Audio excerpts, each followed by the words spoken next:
వాళ్ళు స్నానం చేసేటప్పుడు కొండముచ్చు సూర్యుడు నాన్న స్నానం చేసేటప్పుడు కొండముచ్చు చూస్తాడు. చూసి అవి కూడా వచ్చి కనిపించేదంతా ఆగం చేస్తాడు.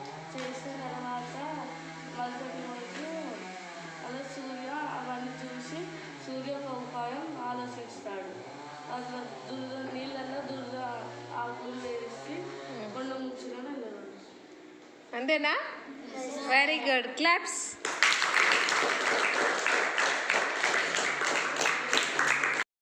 అమ్మ నాన్న ఇద్దరు పిల్లలు, నాయనమ్మ తాత ఉంటారు. మేనత్త 5 ఉంటారు. 5 ఒకరోజు కుల్ఫీ అమ్మ అత్తే పిల్లలిద్దరు కొనుక్కున్నారని అమ్మ దగ్గరికి వెళ్తారు. దానికోసం వెళ్తే అమ్మనేమో పడుకుంటే లేపడం ఇష్టం లేక నాన్న దగ్గరికి వెళ్తారు. నాన్ననేమో పాలు పెట్టుకుంటారు. నాన్నని అడిగితే నాయనమ్మ దగ్గరికి వెళ్ళమంటారు. నాయనమ్మ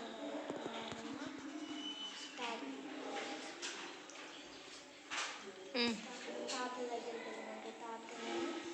మేనత్త దగ్గరికి వెళ్ళమంటారు. మేనత్తని అడిగితే మీ అమ్మని అడగమంటారు. అమ్మని అడగమంటే అమ్మ పడుకొని ఉంటే అమ్మని లేపడం ఇష్టం లేక మనీ వాళ్ళు దాచిపెట్టుకుని కిడ్నీ బ్యాంక్ గుర్తుకొస్తుంది. కలగొట్టి అమ్మని తీసుకుని వెళ్ళి కనుక్కొని ఇద్దరు హ్యాపీగా ఏం తింటారు? వెరీ గుడ్ నాన్న, వెరీ గుడ్, క్లాప్స్. ఓకే. ఒకరోజు ఎలుగుబంటి కడుపు నీలం రంగులా మారింది. కళ్ళు ఎర్ర రంగుగా మారింది. కడుపు పచ్చ రంగుగా మారింది. ఎవరి కడుపు? ఎలుగుబంటి. ఎలుగుబంటి కాళ్ళు నీలం రంగులోకి మారింది.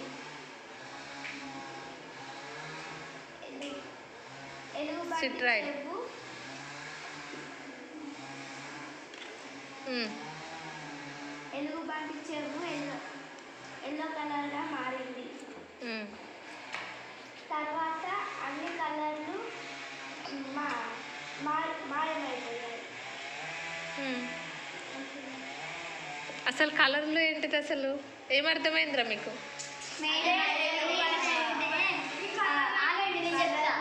ఎలుగుబంటి కంటే రంగులంటే ఎంతో ఇష్టం మేడం. చెవులు పసుపు రంగు. చెప్పు శ్రీజ, చెప్పు. Stand and tell.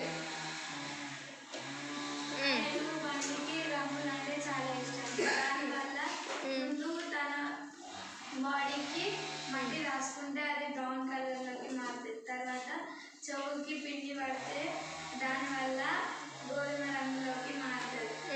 అలా ఒక్కొక్క రంగులోకి మారిన తర్వాత తను ఎంతో సంతోషంగా ఆడుకుంటుంటే నీళ్లు పడి అన్ని రంగులు పోతాయి. మళ్ళీ తను తెల్ల రంగులోకి మారిపోతుంది. సో ఈ కథలో ఏమర్థమైంది? వెరీ గుడ్, సిడా. ఎవరికి ఏమర్థమైంది చెప్పండి, ఎవరన్నా ఒకరు నిల్చొని. ఈ కథ వల్ల మీకు తెలిసిన నీతి ఏంటి? ఎనీబడి? అంటే మనకు రంగులంటే ఇష్టం, కాకపోతే ఆ ఇష్టాన్ని రంగులన్నీ మారిపోయాయి. Once again. ఇప్పుడు ఎలుగుబంటికి అంటే రంగులు ఇష్టం మేడం. ఆ రంగులన్నీ ఇష్టంగా ఉంటే, సంతోషంగా ఉంటే ఆ రంగులన్నీ మాయమైపోయాయని బాధపడుతుంది. సో నేను తెల్లగా ఉన్నా, నేను నల్లగా ఉన్నా అని కొందరు ఫీల్ అవుతారు చూసిల్లా. ఎవరికి ఉండే రంగు వాళ్ళకే అందం, వాళ్ళకి ఉంటుంది కూడా. సో మనకు లేని రంగును మనం కావాలి అనుకోవడం అది పొరపాటే అవుతుంది. మనది మనకే ఉంటుంది. అంతేనా? Very good, clapping.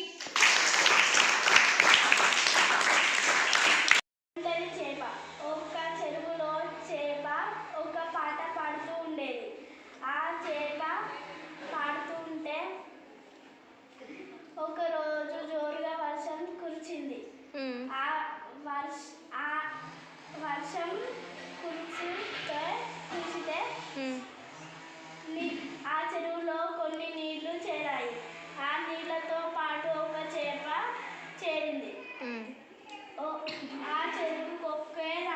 ఫోకస్. ఆ రాణి పాట చేప విన్నది. విని దాని దగ్గరికి పోలే. ఒంటరి చేప అలే పాడుతూ ఉండేది. మళ్ళా ఒకరోజు బాగా జోరుగా వర్షం కురిసింది. ఆ చెరువులోకి మరో కొన్ని నీళ్లు వచ్చాయి. ఆ చెరువులో ఇంకొన్ని చేపలు చేరాయి. చాలా చేపలు చేరాయి. ఆ చేపలన్నీ ఆ పాటను విన్నాయి. ఆ చేపలకి ఆ పాట నచ్చలేదు. అవన్నీ కూడి ఒక పాట సెలెక్ట్ చేయాలని అనుకున్నాయి. అట్లా ఆలోచించి ఒక పాట పాడాయి. ఆ ఒంటరి చేప అనే చాప ఆ పాటని విని ఆ పాట పాడుతూ ఉండేది. ఏమర్థమైంది కథలో? పాట పాడితే వేరే రాణికి నచ్చలేదు. One member stand and say. One member stand and say. Anybody?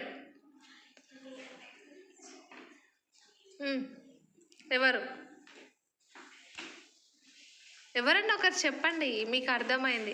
Stand. Very good. చెప్. మేడం ఒక ఒంటరి చేప ఉండేదంట మేడం. ఎక్కడ ఉండేది? చెరువులో. ఆ చెరువులో ఒక ఒంటరి చేప ఉండేదంట మేడం. పాటలు పాడేది సింగిల్గా. సింగింగ్ చేసేదంట. సింగింగ్ చేస్తా అంటే అది ఒక రాణి చూసి చేప దగ్గరికి వెళ్ళలేదంట. వెళ్ళలేకపోతే ఆ రాణి ఒకరోజు జోరుగా వర్షం కురిసిందంట.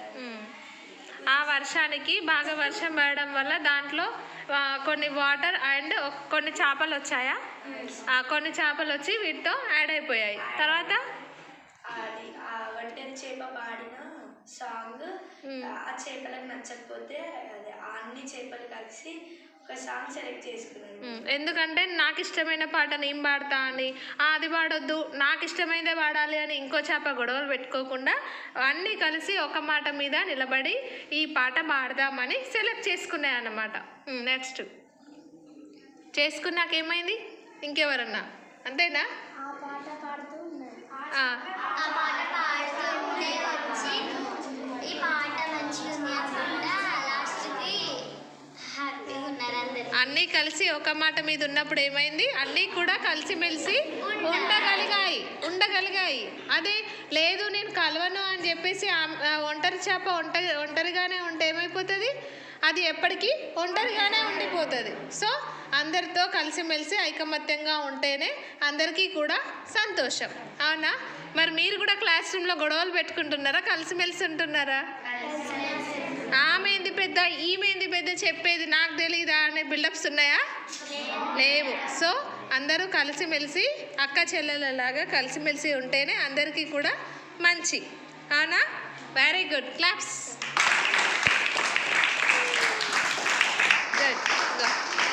ఉంటుంది మేడం. అయితే అది రోజుకి చాలా జంతువులను తింటాంది. అయితే ఒక రోజు అందరు కలిసి ఒక చెట్టు కాడ మీటింగ్ పెట్టుకుంటాయి మేడం. అంటే నిర్ణయం తీసుకుంటాయి. మనం ఇట్లనే పులి మనల్ని అందరిని చంపుతుంది ఒకటేసారి. మనమే ఒక్కొక్క రోజు వెళ్ళి రాజుకి చెప్దాము. మనమే ఒక్కొక్కరం ఆహారం వేయమని రాజుగారికి చెప్తే మేడం రాజుగారు కూడా ఒప్పుకుంటారు. అయితే అందరు ఒక్కొక్క రోజు అందరి వంట అయిపోతుంది మేడం. లాస్ట్కి కుందేలు వంట మేడం. అయితే అది లేట్ నీరసంగా వెళ్తుంది. నేను చనిపోతాను. ఎందుకు అది చనిపోతుంది మేడం. అయితే దానికి అప్పుడే వాటర్ తాగాలనిపిస్తుంది. పక్కకుండి బాయిలో చూస్తుంది మేడం. చూస్తే దానికి ఒక ఆలోచన వస్తుంది. అట్లనే అది నీరసంగా వెళ్తే రాజుగారు కోపంతో నువ్వు ఎందుకు ఇట్లా వేడిగా వచ్చినావంటే రాజుగారు మన అడవిలోకి ఇంకొక సింహం వచ్చింది. అది నీలాగానే ఉంది అంటే నాలాంటి సింహం మన అడవిలోకి ఎందుకు వచ్చింది? నేనే రాజుని. అది కాదు రాజు అంటే నీలాగానే చేస్తుంది రాజు రండి అంటే పులిని తీసుకొని వెళ్తుంది మేడం. అది బావిలో చూస్తే ఎక్కడుంది అంటే బావిలో ఉంది అని అంటే అది ఇట్లా వంగేసరికి దాని నీడ అనేది బావిలో కనిపిస్తుంది. కనిపిస్తే మీలాగానే చేస్తానంటే ఇది కొడితే అక్కడ అది కొడుతుంది మేడం. అంటే ఇది నువ్వు చంపుతాను నేను చంపుతాను నన్నే చంపుతావని దానికి తిరుగుతుంది మేడం.